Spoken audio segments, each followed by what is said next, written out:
Leia is one of those people where you know right away she comes with a lot of energy. She's just exuberant in everything she does. She's just a really fun, loving person to be around all the time.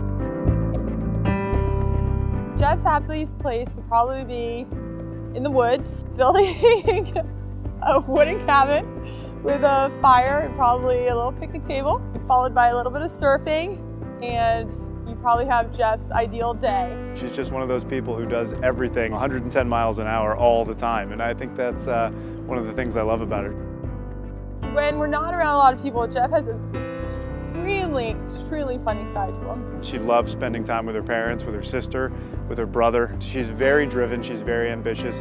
We were 110% ourselves around each other from the first second. I've never said a word I didn't want to say or felt like I had to be somebody I wasn't. Our conversations can stem from, I don't know, stem cells or different restaurants in the city or hiking or climbing or anatomy lab.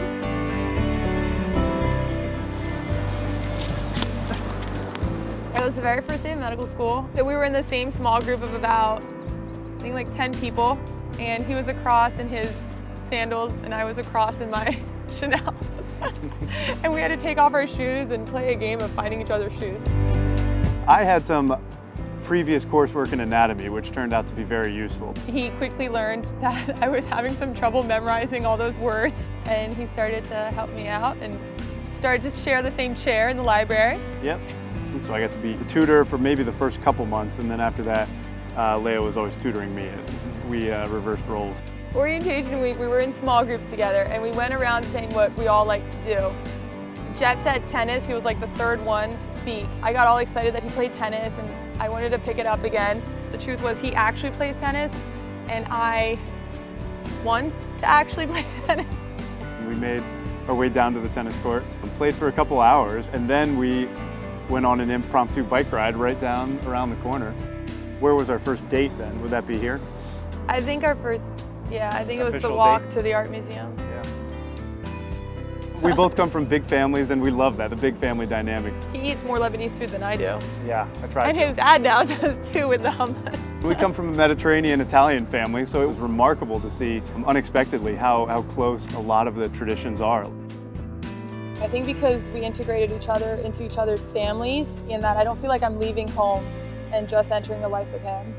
I think I'm lucky that I get the whole package. Leia and her family have been through a ton, and it's very, very unique, I think, today to see a family that's passionate and exuberant as they were 20, 25 years ago. His mom and dad are my mom and dad. His mom treats me like a daughter. The conversations I've had with his dad are conversations I've had with my dad. As I got to know Leia's parents, the more time we spent with them, the more I enjoyed it. The more I felt like they were getting to know me, but also really treating me like a part of the family, especially when we go over to Lebanon and we were able to meet, a lot of her family members. I felt like I was just kind of being introduced like the long lost son. It was really a beautiful thing.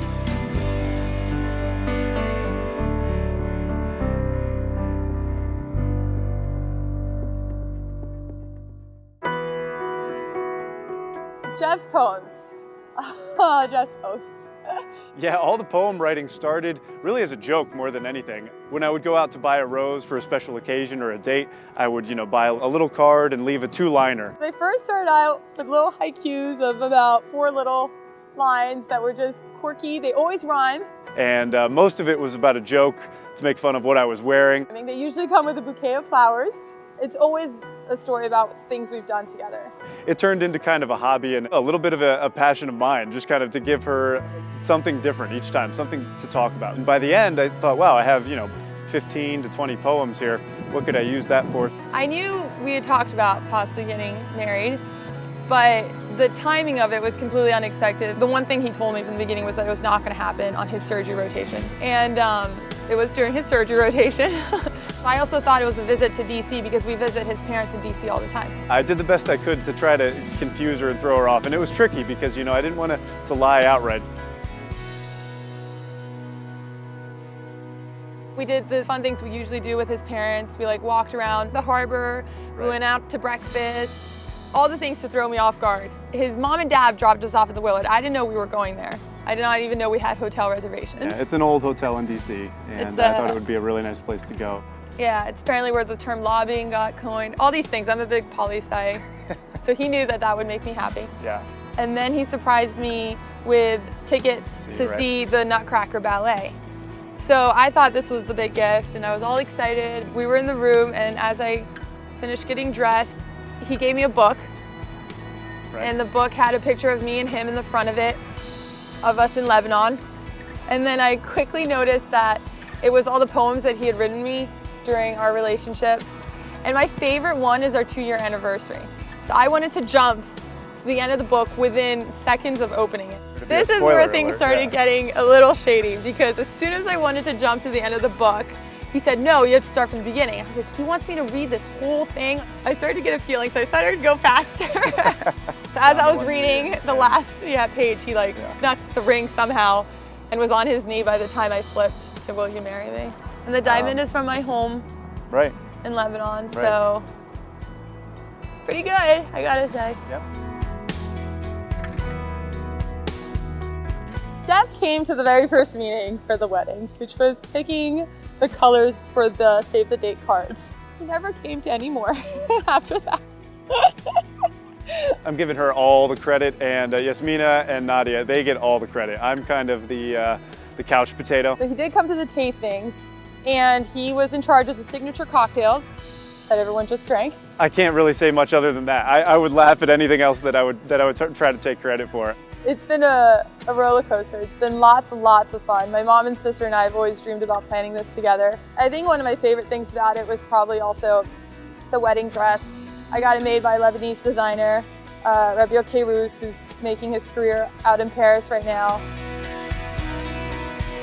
After the wedding, life changes quickly. We have Honeymoon? Wedding followed by honeymoon, of course.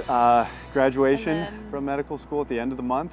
And then getting ready for new jobs and adjusting to that life. So we'll be busy, and I think that's why we're so lucky to have all the family support we have. I consider everyone at this wedding a family member, and for me, that's what it's all about. It's really spending time with those that you care about, and getting ready for that next chapter. A big party for the fact that we found each other. Yeah. Best party now.